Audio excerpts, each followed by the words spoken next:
Welcome to Massey College. Bienvenue. And welcome to this event that is part of the Massey is Missing COP26 Climate Change series. I am Nathalie Desrosiers, the principal of Massey College, and it's my great pleasure to welcome you here. Massey College is built on Indigenous land, the land of the Huron-Wendat, the Seneca, and the Mississaugas of the Credit. And we are grateful for their stewardship of the land and the great privilege that we have to continue to do our work here. Today is a very special event. It's an event where the ROM will disclose some of its treasures in conversation with many of our junior fellows and disclose a little bit what it tells us about climate change. So I'm looking forward to seeing all these artifacts and hear the great conversations. I want to say I am really indebted to Diane Sachs and Rosemary McCartney for having put together this great series on Massey is Missing COP26. So without further ado, here's Diane Sachs. Hello. Hi, everybody, and thank you so much, Principal Desrosiers. Yes, indeed, this is, I think, the 9th in our series of events, Massey is Missing COP26, building up to the global climate meeting that will take place in November in Glasgow. And as those of you who have been faithfully following along know, we've had several conversations about the role of art and culture in preparing for climate action and building public understanding and a relationship with the issues that are facing us today. So we were very lucky to have the Royal Ontario Museum as one of our co-sponsors for the 5-part conference in November, and particularly for the Arts and Culture session on November 19th. And I'm delighted to follow that up by tonight's conversation with 5 of the senior curators at the Royal Ontario Museum in conversation with junior fellows at Massey College. The structure of the evening will be as follows. We have 5 recorded conversations, one each on a carefully chosen artifact from the Royal Ontario Museum, being discussed by a senior curator with a junior fellow of Massey College. And after the 5 interviews, then I will have a panel with 2 of the curators and one of the students, Can Galinda. As following that, we will take audience questions. So feel free to put your questions in anytime as we go along. We will be getting back to the panel hopefully about 10 to 8, and we'll be taking audience questions around 8 o'clock, and certainly would like to make sure that we do have some. So the very first conversation is with curator Doug Curry, and he's going to be talking about a very rare order of insects called ice crawlers, discovered in Canada, and which may be the first order of insects that climate change will make extinct. Matt, first video, please. Hi everyone, my name is Sandhya and I'm a junior fellow at Massey College. I'm also a PhD student in kinesiology and physical education at the University of Toronto studying concussions. And I'm super excited to have with me today Dr. Doug Curry, who's a curator of insects at the ROM. Hi Doug, thanks for joining me. Hello, pleasure to be here.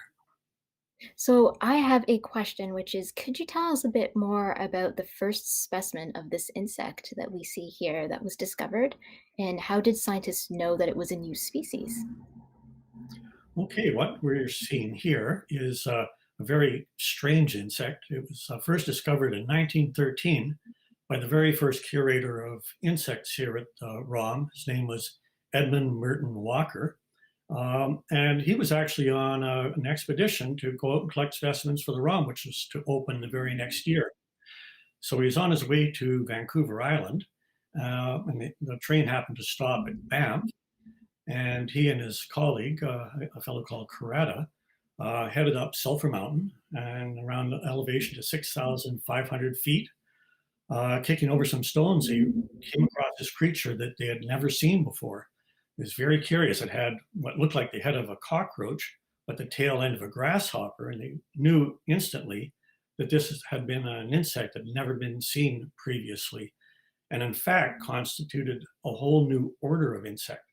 And by order, that's a pretty major level of organization. So for example, flies are an order of insect, bees and wasps are an order of insect, butterflies and moths are an order of insect. So it was a really big deal at the time. And in fact, it was the last order of insects to be formally described. That's incredible. I wish when I went to Banff and Sulphur Mountain that I had known about this so I could look around to see if I could find one. But what exactly is an ice crawler and how is it different from other orders or species? Well, once again, it has this very strange combination of features. It looks like it might be part cockroach or it might be part a grasshopper. They're wingless. But perhaps most curiously, they're what we call extremophiles. They are insects or organisms that live in a very narrow range of typically cold temperatures. So the ideal temperature for these creatures is somewhere between 1 and 4 degrees Celsius. But if you pick one up in your hand, the heat from your hand is sufficient to kill them. They also can't survive it in extremely cold temperatures, so anything down below -9 is sufficient to kill them. So they tend to live at high altitudes, typically on mountaintops, sometimes on the margins of glaciers.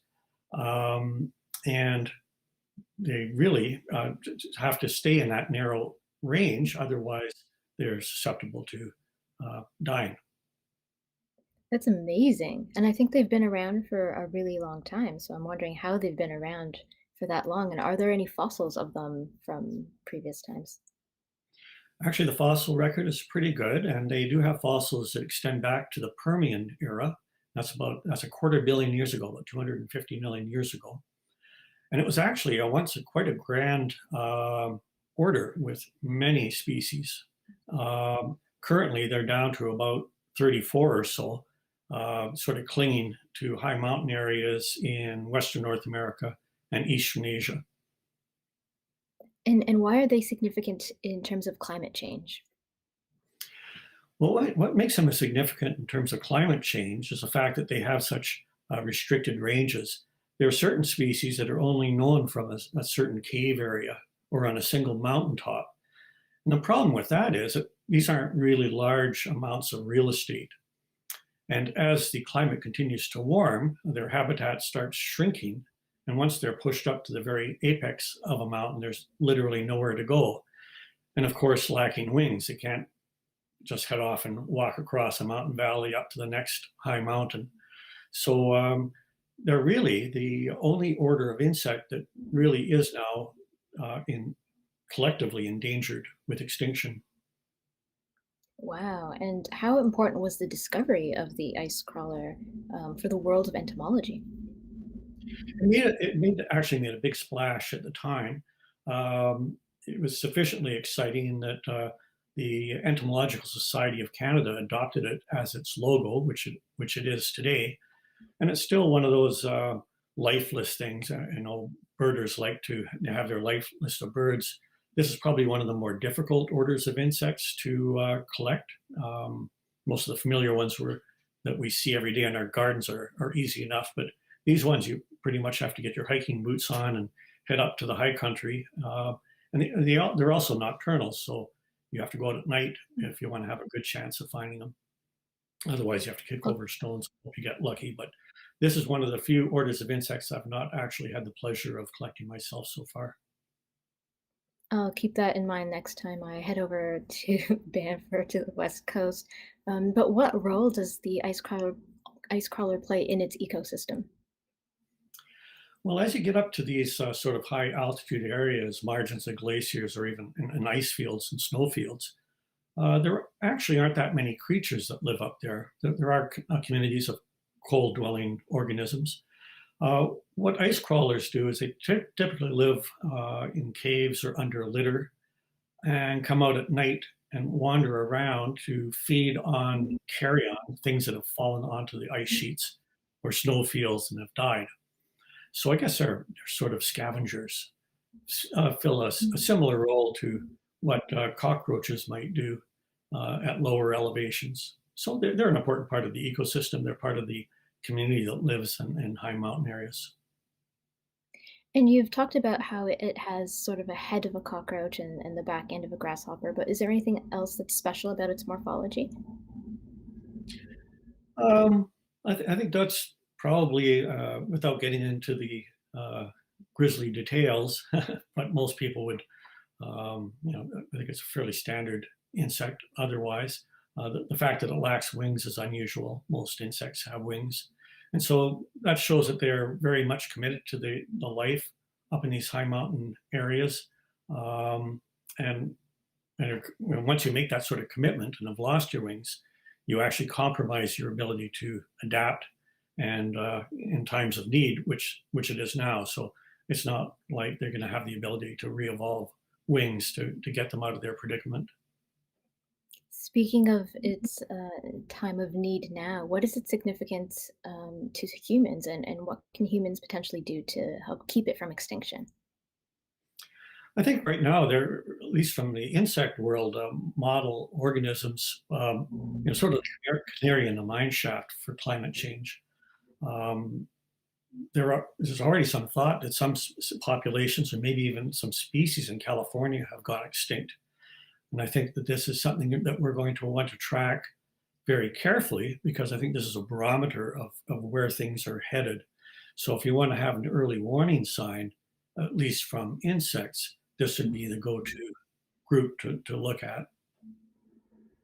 Amazing. Well, the next time I head out west, I will keep this in mind, and hopefully I will be able to see an ice crawler or two. But thank you so much for taking the time to answer my questions. It's my pleasure. Thank you. Well, thank you very much, Doug, and thank you very much, Sandhya. I had never heard of an ice crawler before I heard this conversation. It is tempting to go up onto a mountain and kick over rocks and see if you can make a big discovery. Next, we have Curator Sarah Fee and Lina Southgate talking about textile hanging.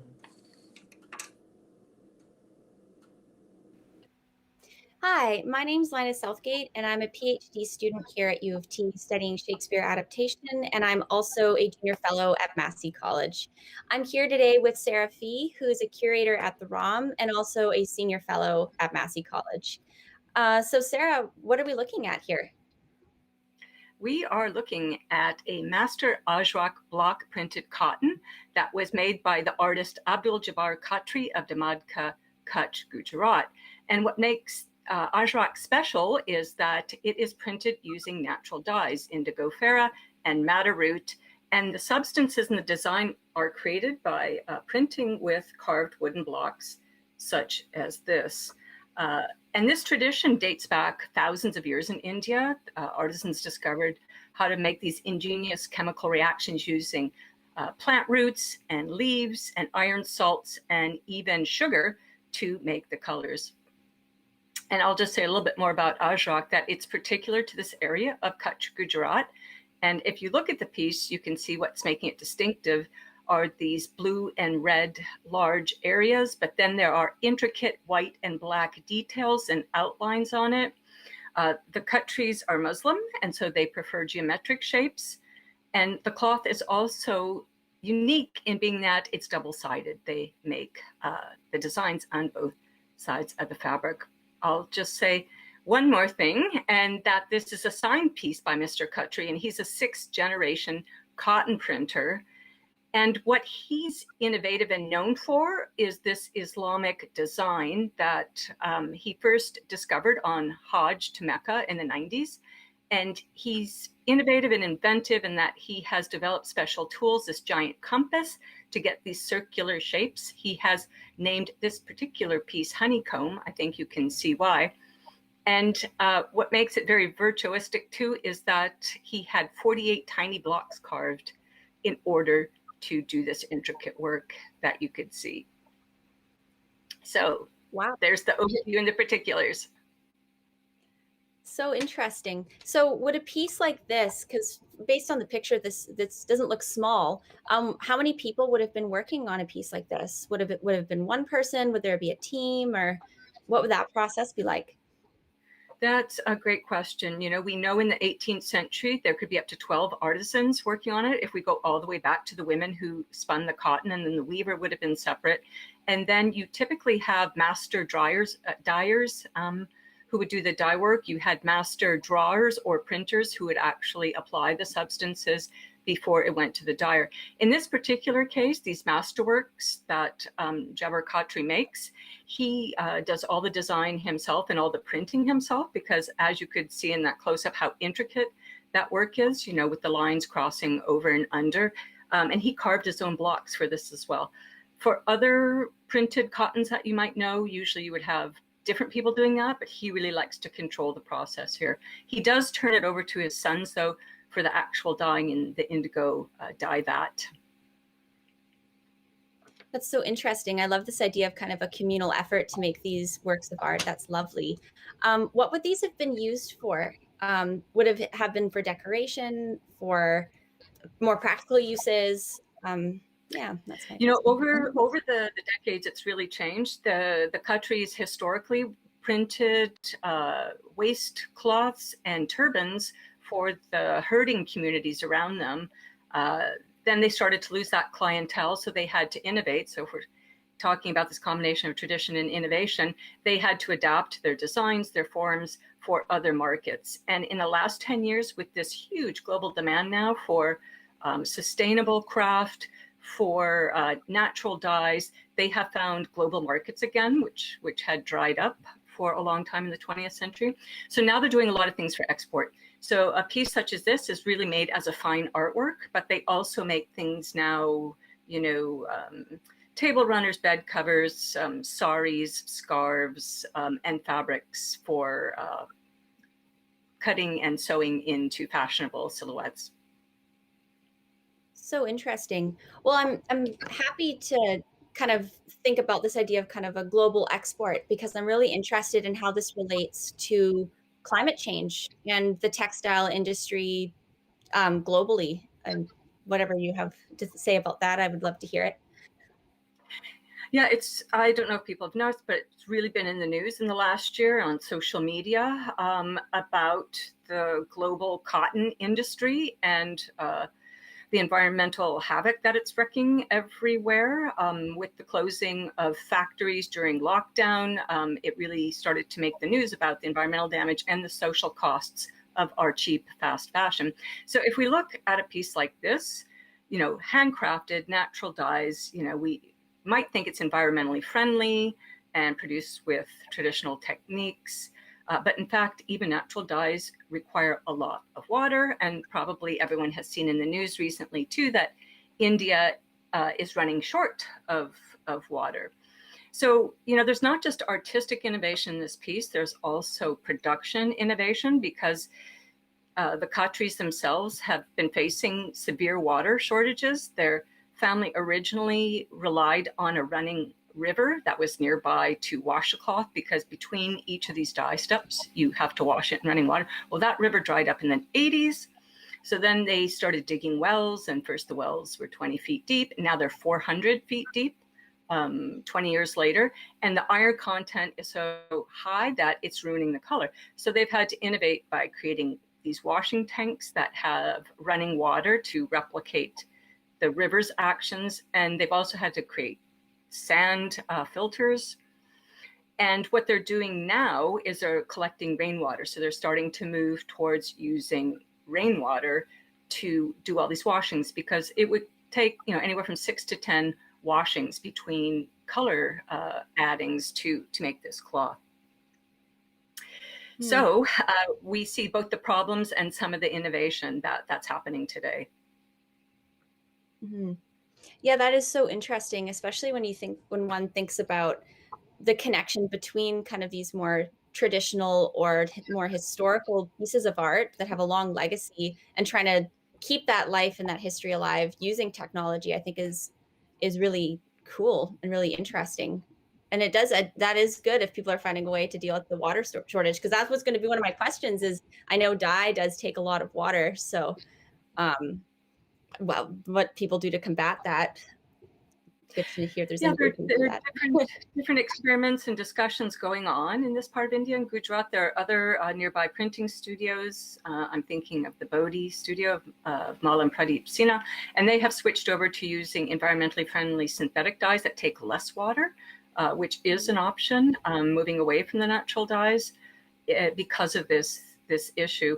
But the bigger issue for everybody, and I am not an expert in any way on climate change in India, but I do understand that the monsoons are shifting. They are becoming less reliable and shifting course, so that everybody now is facing these issues, whether you're a farmer or a cotton grower, a dyer, a printer. Everyone is now having to adapt and change because of this. So interesting. So just one more question that I was wondering is about the smaller details on, I think it was one of the other pictures, yeah, the close up. So what I'm noticing is there's actually, maybe I'm wrong, but I see some gold or some other interesting colors going on there. So how would a detail like that be achieved in a piece like this? Ooh, good question, but very complicated question. This piece, by the way, is actually on display right now at the ROM. Hopefully we will be opening our doors sometime this summer. It is on display, part of a larger exhibition we're doing, so you can get a good close look. And we also have the actual dye ingredients that are used, the indigo, the sugar, the rusty nails, everything that goes into it. So the golden color is actually, it's turmeric. So it's the root that we use, that we eat, that's what's used to make the yellow dye. So that's perhaps what you're seeing. It could also be this fixant, this mordant, that's the metallic salt that's used to actually get the red to adhere to the cotton, bind permanently. It leaves a bit of a yellowish tinge behind it. And also what he has done is he has printed turmeric on top of the indigo to give us green.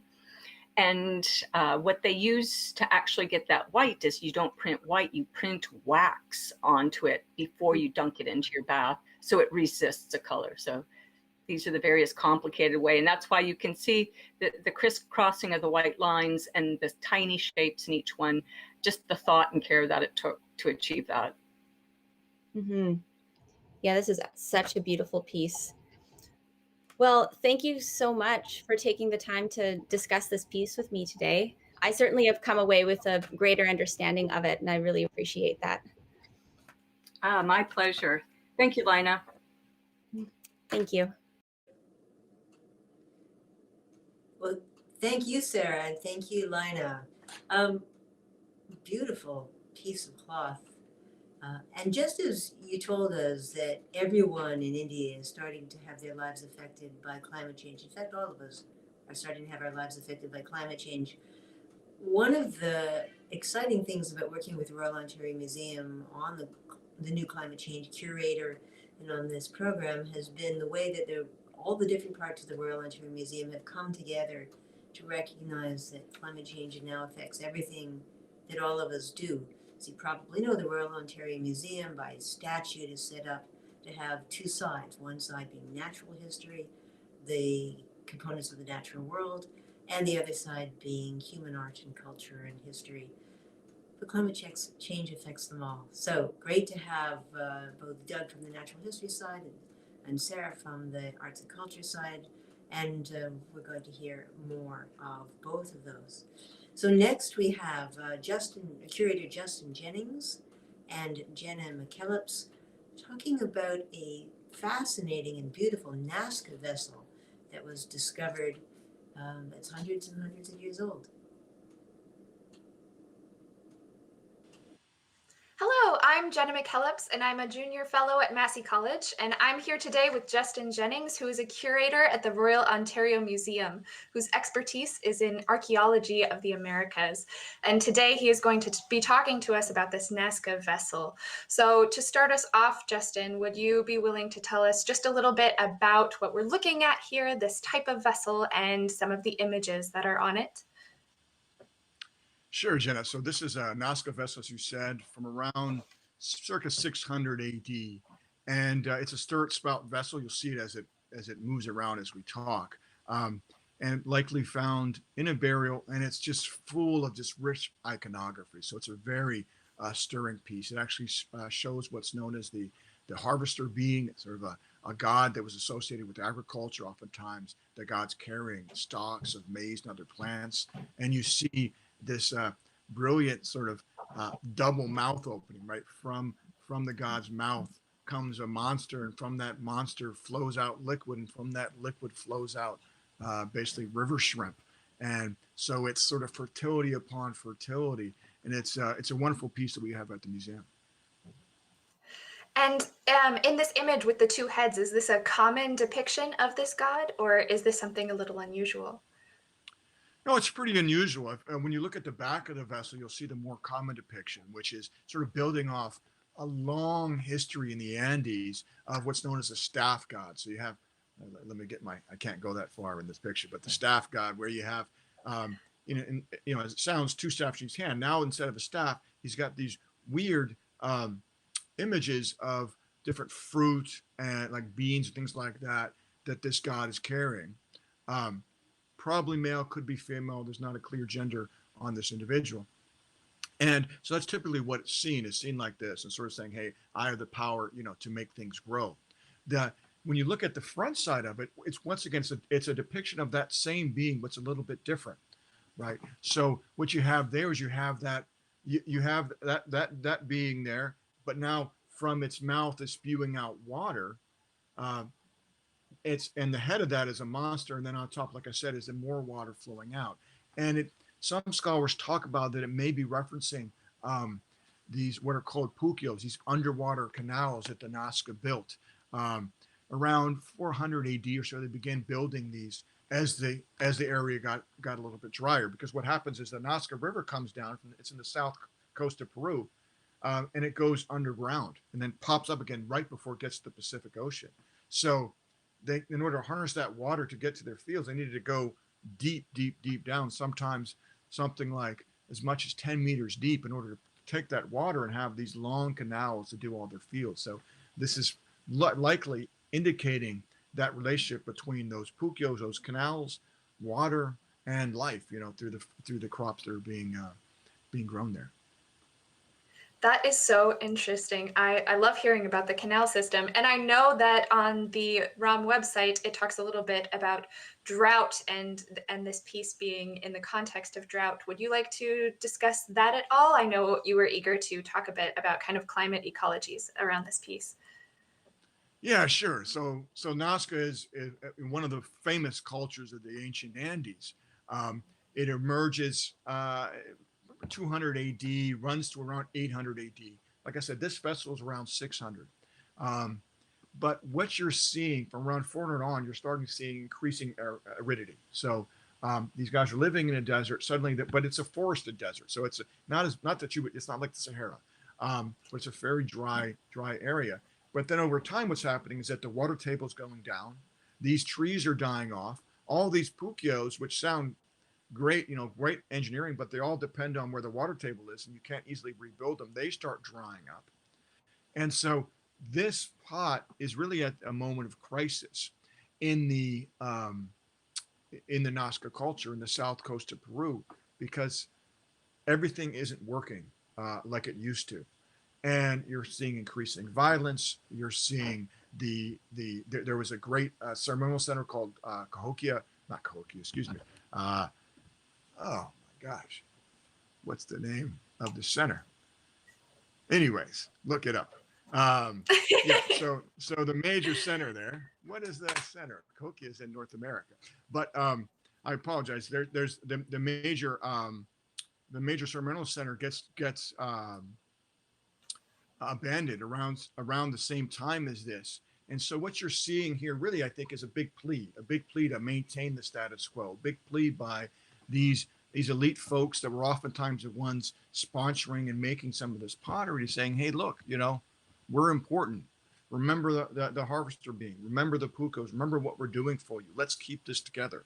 So in a way, what you're seeing is it's the high point of Nazca culture, but also it's the beginning of the end, because what you'll see after 600 AD is just this this collapse over the next couple of hundred years, and people leave. The area becomes more or less a wasteland. People move further and further up into the Andes, and the Nazca culture is no more. Yes, that's so intriguing to me. And so you mentioned that these are made kind of by the wealthier people to maintain the status quo. And I know this has a ceremonial function. So how was it kind of displayed? How did it show people who are not the wealthy people this status quo, or convey that message to others? Yeah, sure. And it's Kawachi is the thing. It's not Kokia. Kawachi is the ceremonial center. So finally got that. But yeah, so what's interesting is this piece, and if you look at it in profile, look at it at the side, you'll see it's what's called a stirrup spout vessel. And stirrup spouts are interesting because think about it. If you've ever had like a can of pineapple juice or something, that if you just do one side and open up one side, it's hard to pour out because all the liquid gets stuck. This is interesting because these kinds of vessels, you can pour liquid in, but it's really hard to get the liquid out. And a lot of people talk about these stirrup jars as actually being liquid offerings to the dead, because the idea is you pour in that corned beer, whatever it might be, and you can't easily get it out. So it stays there for the people, for the ancestors that use it. So this is likely what this is. I mean, there's a lot of fascination in Nazca and other places in the Andes about heads and the use of heads, and sometimes taking heads in order to stir fertility. And so bodies are very important. So in this case, what you're really doing also is likely giving this as an offering to an ancestor in order to hope that they will also help you in this dilemma that you're having, and which is the case of climate change in the north and the South Coast Peru, in the Nazca area, where more and more you're having trouble maintaining your lifestyle. That is so intriguing. And it's really interesting to think about kind of the way that time is being perceived, because this object is associated with death, and there's kind of this sense of death as everything dries up and impending problems coming their way. So I think that's really, really intriguing. What do you think that this object and kind of the change in climate and the change in culture surrounding it, how do you think that can inform what is happening today and our sense of climate and change? Yeah, that's the $1 million question, or I guess the $1 trillion question, in terms of what the past, what it might be able to say and help us. This pod in particular, and sort of the ideology around it, probably not much in some sense, but I think what it does sort of tell us is, hey, look, we've been there before. We've been there before, where everything seems to be going wrong, where the water's dried up, the trees are dying, people are fighting. It's just awful, where really in a place like Nazca, you could talk to your grandparents and know about a much better world. Similar, I think, in some ways, when you talk to people, today, and you're worried about the future, and especially a lot of younger people, they're really worried about what's ahead. Now, with all that said, the next few hundred years in the South Coast suck, right? In some ways, it's that you basically can't live there. Almost everyone moves out. People come back. They actually leave vessels and other things at old sites. They kind of remember what life was like. You talk about this sort of relationship with time. They continue to do that, but they don't live up there, and they change, and they don't go back to these places. And oftentimes, a lot of these places have not been returned to until the 19th and oftentimes the 20th century. So a long time these places were abandoned. And so this Nazca, of course, is famous for the Nazca lines. If you recall, these lines in the desert of hummingbirds and whales and stuff like that. And those were preserved because no one was there for such a long time.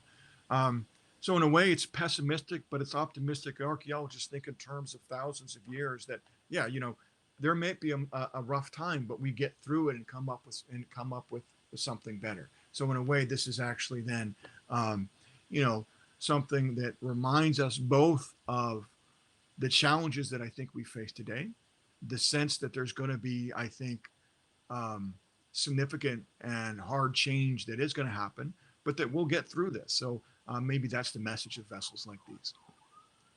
That is fantastic. And I love the kind of positivity and grit of that message.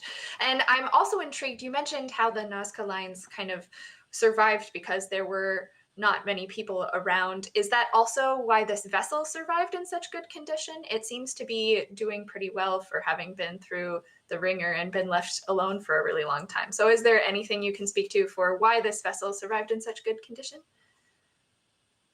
Well, I mean, it's a very arid environment. So of course, when people dig in Nazca, they get the pottery, which isn't all that surprising, but you also get things like peanut shells and shrimp casings and everything they left behind. So it's amazing preservation. Um, we don't know a lot about this vessel, like a lot of pieces at the museum. This was, I think, it was acquired in auction in the 1930s in London. So it made its way to London from the South Coast at some point before then. Um, but yeah, I mean, what it does do, and unfortunately, what we also then miss is the context around. Archaeologists get so excited about context, right? You get about what else was there. So we don't know what this was paired with. We don't know if this was with a woman or a male bear or a child. Was there a dog that was associated with it? We don't know a lot of these questions that could begin to really speak to these, because oftentimes these pieces, of course, we're in dialogue not only with the people that use them, but also with other objects, right? And so we're missing a lot of that richness, but it does show you, I think, that even without that context, you can look at this pot and you can stare at that pot for hours. You can go ahead and hold that in your hand and circulate that and see, how you have, for example, the arms there that are on the side that then are made out of fishes, and then it goes into the mouth. I mean, there's a lot sort of things, that it's the arms are above, and then you have these the mouth coming out, then the tongue comes out. It's also a little bit like evoking a leg. I mean, there's lots of sort of things. There's great interest in these things because the iconography is so rich. But you see it again and again here, right? It's sort of a frenetic piece of talking about plants and animals and everything that we need to survive.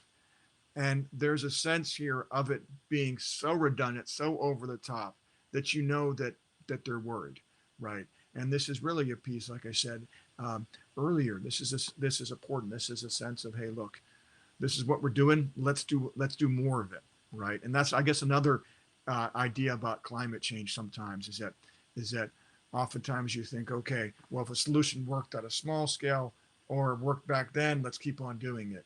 And maybe lessons from this pod as well is that sometimes that works, but also sometimes you have to get up and move. You have to do something significant. You have to really, really rejig things in order to ride these things out. Because the climate change certainly isn't new. And this is what you see in the Andes and other places, right? Is that people have continually ridden out all sorts of situations, just like in the medieval period in Europe when they wrote out the medieval climatic anomaly later. So I figured I would bring in the medieval period here at the end of this time. Thank you so much.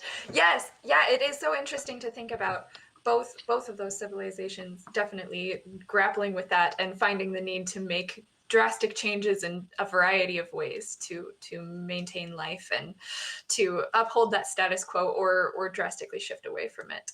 So I think that is very, very intriguing. Is there anything else you would like to speak to about this pot and its context? Like you said, context is so important. So is there anything else you'd like to speak to that we haven't touched on quite yet?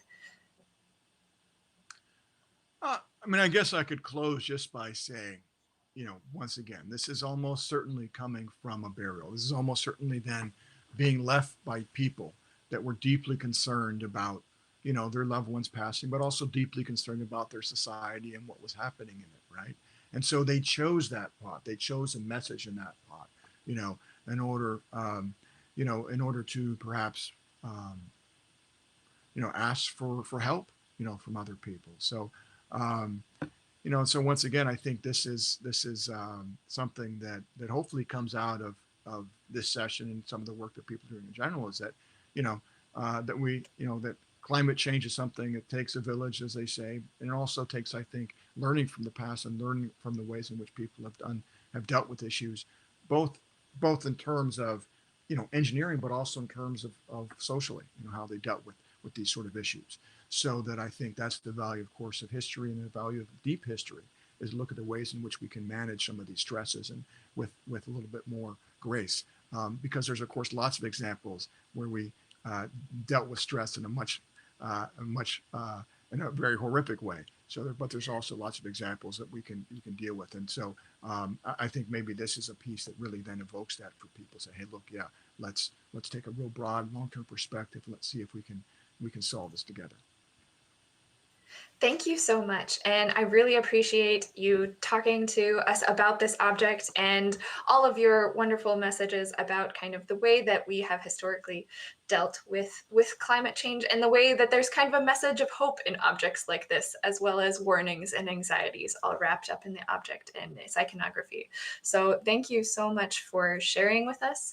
And thank you for being here with us today. Well, thank you for the question, for the conversation. Justin and Jenna, thank you very much for that very interesting conversation about the Nazca vessel. It's fascinating to me to look at this 1400-year-old pot and to think about a society which in many ways is at the same point that we are. They were very successful. They were successful for more than 200 years, longer than Canada's been a country. And yet, when the water started to dry up, everything that they used to count on became unreliable, and ultimately they lost their culture. Everything that they depended on disappeared. Well, we know that water changes are one of the early ways that climate change affects human populations around the world. We have floods, we have droughts, we have water tables changing. We heard in India how the water table has gone from 20 feet to 400 feet in just 20 years. So this is our story as well. And will we be able to come up with a better approach going forward, or will we also be painting imagined past glories and hoping for help from the ancestors as everything crumbles around us? The next video is a conversation between curator Kim Tate and junior fellow Gervier Baines about a much earlier time in the Earth's history, long before there were people, but the first time that oxygen became the great destabilizer of the natural world. Matt? Hello, everyone. My name is Gervier Baines. I am an alum of Massey College with a research background in health, medical geography, and global health, and now currently pursuing my MBA. It is an honor to be here with Dr. Kim Tate, who is a curator at the Royal Ontario Museum. Hi there, I'm the Senior Curator of Mineralogy at the Royal Ontario Museum. And so basically what that means is I take care of all the minerals, meteorites, gemstones, and rocks at the museum, as well as the research that goes along with those samples. So I'm also cross-appointed in Earth Sciences at the University of Toronto. And so I do interact with students, I get to teach, and love talking about rocks and minerals whenever I can.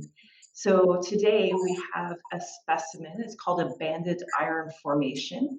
And these rocks are very aesthetic. And what I love about rocks is that, you know, somebody could just look at it and enjoy it for its beauty on its own. But every rock tells a story.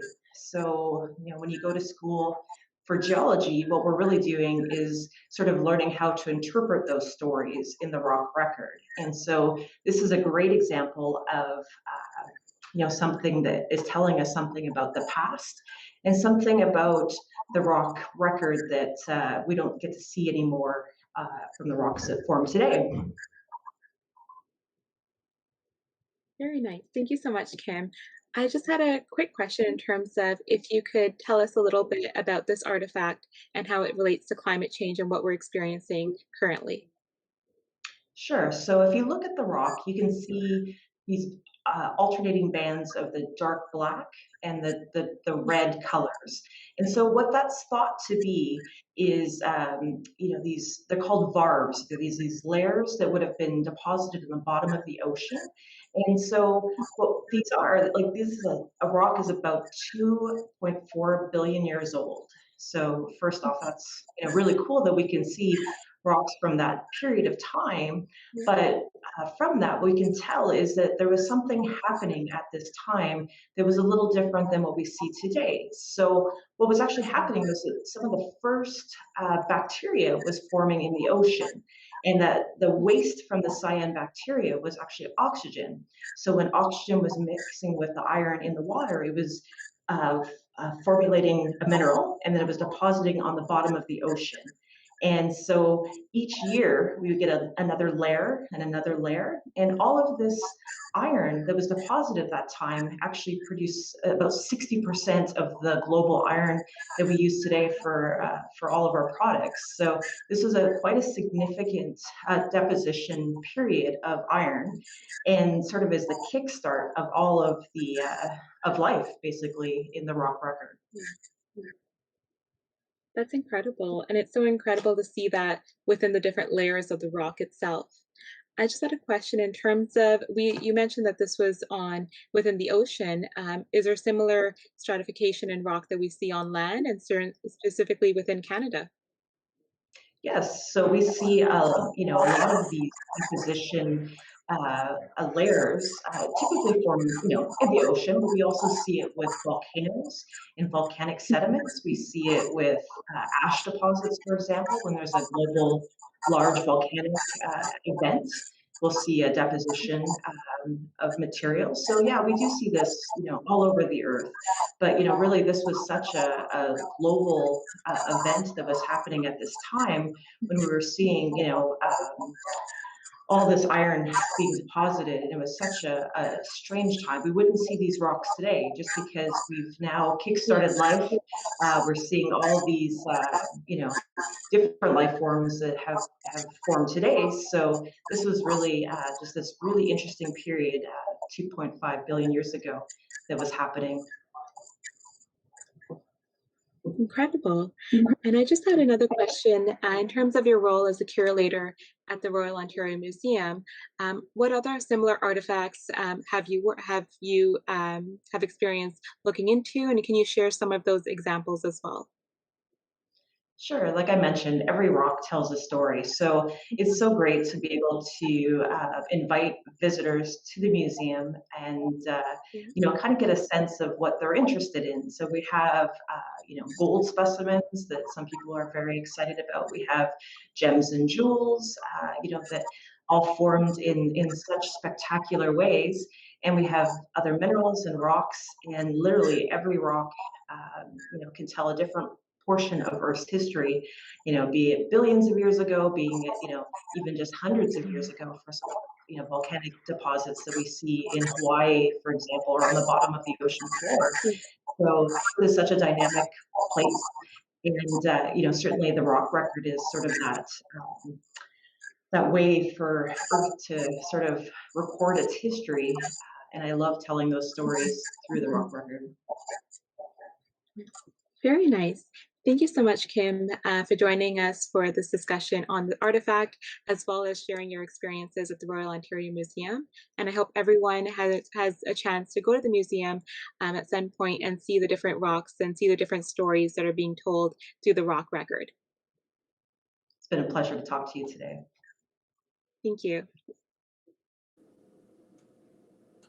Well, thank you very much, Kim and Gervier, for telling us about that beautiful rock. One of the amazing things about the banded iron formations 2.5 billion years ago is that this was one of I think maybe the first time that biological life released a waste, which in this case was oxygen, which killed most of the other living things, but then cleared the way for an explosion of new life, which ultimately led to us, if you can wait long enough. Finally, we've got a fascinating interview between curator Deepali Duan and Cam Galindo on two very evocative Indian religious paintings. Hi everyone, my name is Cam Galindo. I am a junior fellow here at Massey College. I am also a Master of Public Policy student at the Munk School of Global Affairs and Public Policy. Today I am joined by Deepali Duan, who is the curator of South Asian art and culture at the Royal Ontario Museum. So I think I'm going to pass it over to Deepali to see if you could perhaps introduce yourself a little bit and to see what we're looking at on the screen. Thanks, Cam. Great to be here to talk with you about this. I've been at the ROM for 18 years. I oversee the South Asian Art and Culture section. We have a wonderful collection spanning 5,000 years of South Asian history. And what I want to share today are two paintings, which are pages from the same manuscript. And you see one here, and then you're going to see the next one. Yeah. This is a manuscript that's dated to 1714. It's in the ROM's collection. And what it's showing you is an image of the Hindu god Krishna through his blue skin. And he also has a peacock feather in his crown. In this painting, he's represented a number of times because one thing that happens in Indian painting is that sometimes a painting depicts not only one episode of a story, but multiple episodes within the same frame. And so that's why he appears in multiple times. And it's a manuscript called the Gita Govinda, and it describes the stories of the Hindu god Krishna as he romances this group of female cowherdesses, called gopis. And there's one in particular that is a special one, and that's Radha. So what you see in this painting is kind of a romance by night, where Krishna and Radha are in their own little forest dwellings, and they have a messenger that sends love messages back and forth. So this is the kind of thing that's going on. But what I wanted to highlight here is just how much of the landscape, the painting is taken up by landscape and this really lush foliage. It becomes almost a character in the painting. And I think this is one of the things that connects with this theme of climate change.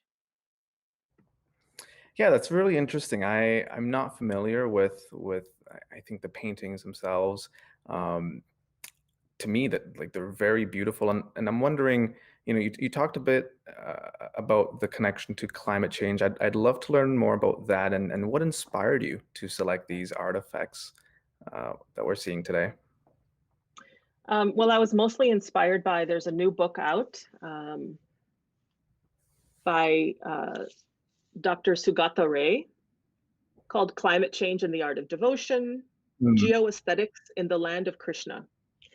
And what he argues is actually something quite revealing about these paintings as two examples, is that he says that basically the artwork that developed around the cult of devotion around Krishna featured this lush landscape because Krishna is known to have lived in an area of India called Braj, and that's what's depicted in these paintings, Braj. It's a pastoral region, which is located in what's now today Uttar Pradesh, one of the states in north central India. And it's along one of the holy rivers, the Yamuna River. And it became a quite popular, and still is today, a pilgrimage spot. But what Sugata Ray argues is that the lush landscape you see in these 18th century paintings and a lot of artwork around Krishna devotion is not because Braj was actually a really lush space, but as a response to what's called the Little Ice Age that was going on from about the 16th century to the 19th century globally in different ways. And basically in India, what happened was that there was a series of catastrophic monsoon failures, particularly in the 1550s, and later on droughts that led to famine in the 1630s and 1680s, that all of this contributed to a kind of theology that venerated the natural world. So in the moment where the natural world was seemingly at risk or really vulnerable in these periods of time, they became part of a theology that saw every plant and every rock and every river as sacred. And this became a part of this kind of Krishna theology, part of the pilgrimage in the land of Braj that gets reflected in paintings like this. And so, it's fascinating to think about these kinds of religious paintings through a lens of climate change in the historical period. Yeah, I think that's fascinating because for someone like me who may not have the experience or training or background to fully capture the meaning of a painting, like initially I often see paintings as photographs, almost capturing a snapshot of history, but not necessarily the meaning and the content behind what's happening in the image. So this to me is very fascinating to hear, because at a first glance, that's not the interpretation I get. I didn't realize that there was so much going on in the image, and I think that is something that blows my mind. On the climate change piece, I'm wondering how you see climate change in historical art, and more broadly speaking, what are the larger implications at how we look at art and culture as a way to understand nature and its connection to climate change? Yeah, I mean, I think this, it's super great observations you're making and these questions. And because I think, some of these larger implications is how can we use art and culture as a way to understand a history of the natural world, right? And part of it is, yeah, I think a lot of people look at paintings and they see it through a lens of documentary imagery, and they say, okay, well, what's represented was actually what was there. It's reality. But in fact, part of the challenge of looking at art to try to understand climate change is to understand how to look at the art, right? To understand it not only as a reflection of reality, but understand it as a representation, as a product of the imagination of an artist, but an artist that's not working in a vacuum, but rather an artist that's working embedded within a society that's going through a lot of transformational change, right? And and so they're responding to that. So in this way, we need to look at the natural landscape here as a representation, not of reality, but of what was idealized at that time because of what was happening to the natural landscape around them. And so this heightened desire to venerate the landscape and create a theology that's so centered around the veneration of the natural world, is not because the natural world was so lush, it was because there was risk to it. And the divine was one solution of how to, try to bring it back or trying to pay homage to a higher force in order to protect one's family or protect one's livelihood. And so I think that, the thing that interests me so much is how can art be used as a document to understand nature in the absence of perhaps any other scientific record? We weren't keeping temperature records at this time in the 18th century, early 18th century. I think scientists are using other means to find out temperature changes in these historical periods. My understanding, and believe me, I'm not an expert in this at all, is, through analysis of glaciers and layers within glaciers to try to understand the way the Earth has always warmed and cooled at different historical periods. Is one way, but I think that this offers us a different way to really try to understand how artwork can reveal understandings of nature, but how also transformations in nature might explain to us art historians, how the natural world works as a player, as an agent, as a change agent in the kinds of visual images that we're looking at. So this to me is, I kind of a really important, mind-blowing concept, and I think something that maybe can point to what art history or the humanities can in fact offer in terms of understanding the world around us today. And I'm sure that's something you understand, really well, being someone who is coming from a public policy perspective. Yeah, no, absolutely. I think I didn't realize that there were so many different ways to interpret what the impacts of climate change are on our communities. I think the historic piece and the cultural piece is something that I certainly haven't looked into in the past as much, and I'm completely intrigued by this, and I'd love to learn more. So on that note, I'm wondering if I do want to learn more, or if anyone watching wants to learn more about these pieces that you were referring to, or climate change in general and its connection to historical artifacts, how can we learn more? And I know you're at the ROM, but what happens next? What do I do if I want to learn more? Well, the first thing I'd say would be to look at this book, Climate Change and the Art of Devotion. I think more and more people are writing about climate change and culture. And these paintings and other artworks are on the ROM's website in our online collections. And so they can be read about more there. Amazing. Thank you. So I think that's pretty much it for time. Yeah, we're good. Keeping track, but thanks so much, Deepali, for joining us, and special thanks to the organizers who put this together. It's a wonderful opportunity, and I'm excited to learn more. Well, thank you very much, Cam and Deepali, for telling us about those religious paintings. Well, that wraps it up for our videos. We're now going to have a conversation. Bring back Cam and curators Seraphi and Doug Curie. Yes, there we are. Matt's magic. Thank you very much. Cam, I want to start with you. As you know, this series, Massey's Missing COP26, was set up so that the conversations within Massey and with the general public are intended to help build strong public support for the kind of real action we need. We've been very busy with COVID this last year, but the climate crisis hasn't slowed down. In fact, it's accelerating. So on the basis of, after all the work you've done for the conversations tonight, has this changed at all your view of the role that museums and in general, the Royal Ontario Museum in particular, can play in building public support for strong climate action? It's a really good question. I think so. Speaking on behalf of junior fellows, and by the way, I appreciate the relationship and partnership that we have with Massey College and the Royal Ontario Museum. So I'm bringing that perspective to the table. I'm bringing the perspective of doing a Master in Public Policy at the Monk School, and the fact that I'm also in education, working as a public school board trustee and vice chair on the Hamilton Wentworth District School Board. So I'm wearing multiple hats tonight, and I'm using those hats to answer your question, which is yes.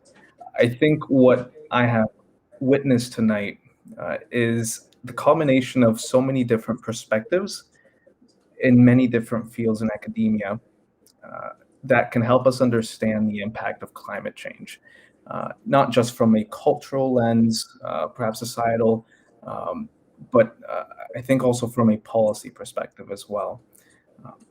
I think I'm of the opinion that the more perspectives we have on the impact of climate change, the more historical observations we have, and the more context we can offer to an issue, the better off we're at in perhaps gaining more public support for trying to address some of these very serious consequences. One of the biggest takeaways from tonight, and we heard multiple times, is the role of water, culture, climate change. I read in the chat somewhere someone mentioning the parallel to climate change and the displacement of people and cultures that were taking place way before our time. We learned about cultures and societies that essentially existed for hundreds and thousands of years, and eventually felt the consequences of a form of climate change that eventually either made them go extinct or led to displacements or the inevitable end to a lot of cultures and societies. And I wonder, you actually made the comment earlier, Diane, about the fact that Canada, has only been around for a few years in comparison to some of those cultures and societies, and we're dealing with our own climate crisis right now. Will someday we be studied in the same way that we're studying these cultures and artifacts? There's a lot of questions that run in my mind, but again, to answer your question, what tonight gives us an opportunity to do is look at climate change and the impact that it has on culture and society from many different perspectives, many different cultures, languages, and historical aspects. All right, and I want a short answer to this one. What's the very first thing you're going to go see when you can go back to the museum? Ooh, that's a good question. Probably, you're gonna think I'm boring. The insect. That's it. That's what it is. Okay, That- all right. that- That's yeah. perfect segue. So Doug, talk to us about the ice crawler. How long do you think it will be before the very first order of insects becomes extinct? Well, the very first order of insect, actually, there have been orders of insects that have gone extinct. There have been a number, at least 5 major extinction events on Earth, of which 3 have had an impact on insects. That's One in the fair. I just Permian. mean from climate change. Oh, from climate change. Yes. Well, most of these extinction events were very variously related to climate change. But certainly with the ice crawlers, amongst the current number of insect orders we have now, they're the ones to watch. And I think what we're looking at here, and you'd really have to consult with a glaciologist or a climatologist, but how soon is it going to be before the various glaciers and ice sheets start retreating? And I think we're probably looking at orders of centuries as opposed to millennia before those habitats disappear. And unfortunately, all those groups of organisms that are called extremophiles that live in a very narrow range of temperatures really are in jeopardy of going extinct once those habitats start disappearing. The obvious question for a lot of people is, so what? Most of us have never seen an ice crawler. Even you have never seen an ice crawler in the wild. Why does it matter to us if they go extinct? Well, the world will go on without ice crawlers. They're not, in terms of the insect world, it's one of the smallest orders. They're very specialized, but they are literally the canaries in a mine shaft. So what happens to them is sort of the thin edge of the wedge is of what's happening more generally. And in fact, there has been a lot of studies that show that insect populations worldwide are under pressure. And there have been marked reductions in their, not only the numbers, but also the density and so forth. And when that starts to happen, I think we really have to sit up and take notice. And it's when, we can think about ice crawlers. They're relatively innocuous, out of our way and out of our sight. But what happens when things like bees start disappearing as they are? I mean, they are responsible for pollinating fully 1/3 of the food that we eat. And when they start to disappear, that's going to be a signal to us that we should sit up and take notice. Of course, climate change is one element. It's complex. There's a lot of other elements that go into the reduction of insects as well, but something we have to keep an eye on. For sure. Sarah, one question for you, and then we're going to take questions from the audience. It's have you seen any signs yet in the textiles that you study of textile art that is beginning to venerate the lost abundance of nature, just as it begins to crumble here, as it has in other places around the world? I've got to say, in this particular case, the Ajrak tradition of Kutch Gujarat, no, not so much. As you would have noticed, most of their motifs are geometric, so they don't have that tradition of the figural imagery that we saw with the Nazca pot. And I have not been back or in touch with the artists in a year, but it wouldn't surprise me if Abdul Jabbar's nephew, Sufyan, who is most experimental with his design, if he isn't already moving in that direction. And even though if it doesn't appear on the pieces themselves, the countries themselves are very vocal about it. And I do hope people will have the opportunity to come into the ROM and see the exhibition, Cloth That Changed the World, where this piece is on exhibit, because what we've done is we have artist interviews where the countries themselves and another artist speak about the water problems that they are facing and how it's impacting their art and their livelihood. They both chose to speak about it. Both Abdul Jabbar Khatri and Chandrakant Chitara speak about it themselves. So they don't put it in their art, but they are vocal and out there and telling the world about it. All right, well, thank you very much. Matt, do we have any questions from the audience?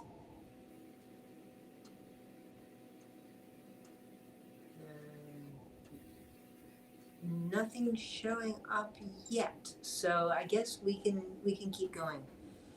Sarah, thinking about the artists turning from river water to well water, and then turning to relying on rainwater just as the monsoon becomes less and less reliable. Does this sound to you like something this is where they can sustain this art over generations?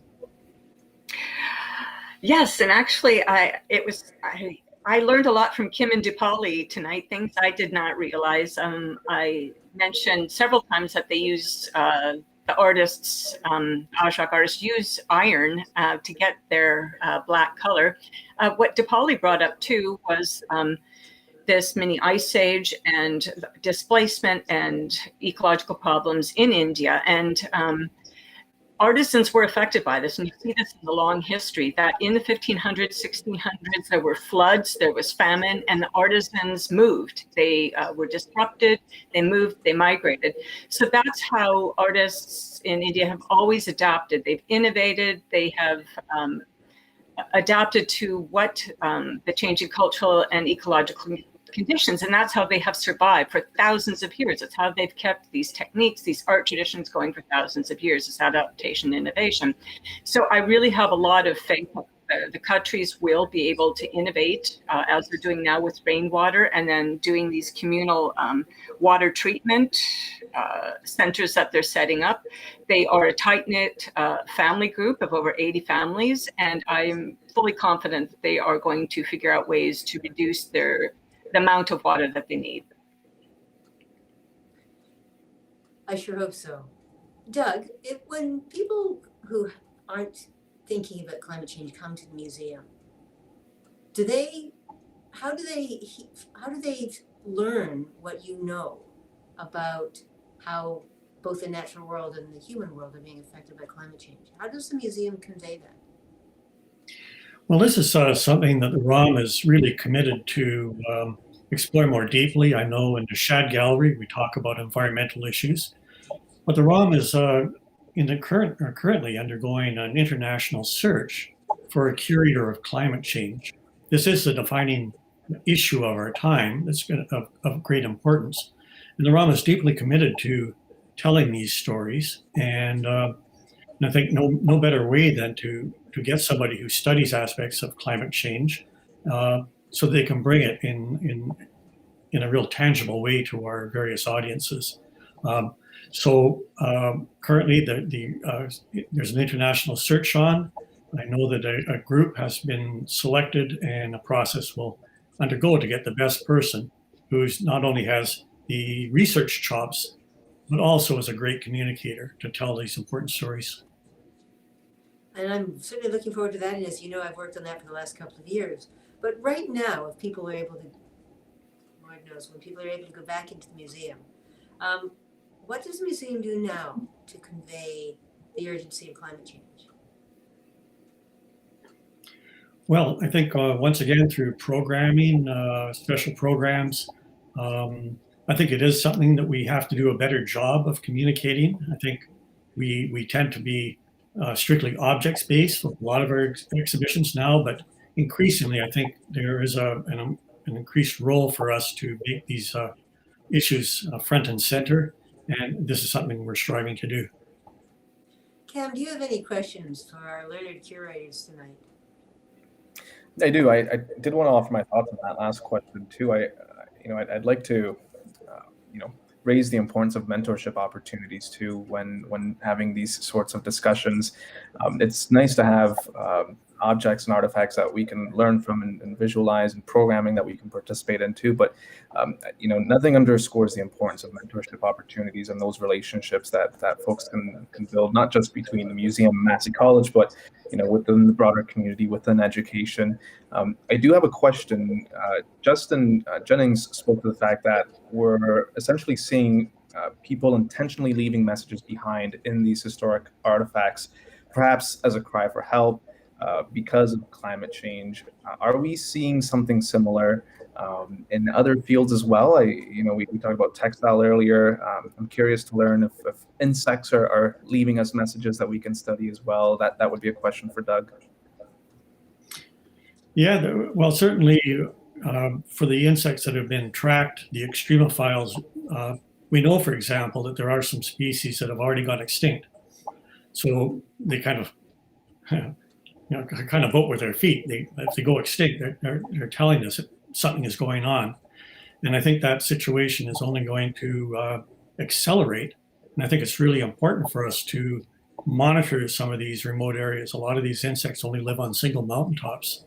And so I think it behooves us to study these more carefully, track them, so we understand some of the trajectories that are going on. And I've had students, for example, study the northern movement of biting flies in Canada, and they are marching north. There's also unsavory insects that are coming across from the US into Canada. So it's just not in the Arctic where I do most of my research. It's also in the south. So these are things I know that ROM through a lot of the curators have graduate students and undergraduates working on projects. So this is an important sort of gateway to get people involved in this sort of research. Just a minute, Doug. Did you say there's an invasion of unsavory American insects? Yeah, I mean, there are some mosquitoes that we haven't had previously, like the Asian tiger mosquito, the main vector of dengue fever. That's recently found its way across the border. There's a lot of insects, more southern adapted, warmer climate insects. And as the climate warms, they're moving north surely, and we have to be ready for it. So how long will it take until diseases like Zika and dengue are endemic in Canada as well? Well, these are things we have to look out for. There's two things that have to happen. The climate has to be right for the vector, for example, the mosquito or the tick or whatever it is, it's the blood-sucking organisms that's carrying the disease. But then it's the disease itself. Now, there have been times when malaria was in southern Ontario, back when they were making the canals, the Welland Canal, for example, there was malaria. It has disappeared, but now some of those same mosquitoes are here, and who's to say that malaria won't follow? So once again, I think it's understanding the dynamics between the vectors and the causative organisms of these diseases and their relationship to climate change is going to be increasingly important going forward. We already know that Lyme disease is spreading its distribution. Right, unsavory American invaders. Okay, good to know. Listen, I think we're out of time. Thank you so much for joining us today, Cam and Sarah and Doug and everyone in the audience, and to everyone else who helped to make tonight such a success. Thank you very much. Please join us again next month on April 27th when we have our climate music concert for yet another installment of Massey is Missing, COP26. Thank you, everybody. Good night.